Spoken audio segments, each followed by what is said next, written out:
Minsan, tayo binibigyan na malaking pagsubok ng Diyos na hindi natin kaya. Bakit? Para mapaalaala sa atin na Siya lang ang may kaya ng ating problema.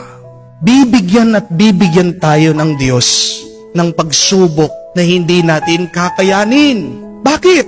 Dahil pinapaalala niya na magtiwala tayo sa Kanya dahil Siya lang ang may kaya ng ating pagsubok.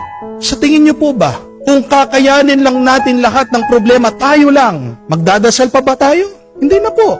Sa tingin niyo po ba, kung kakayanin natin lahat ng problema natin, meron pa bang magbabalik at magsisimba? Wala na.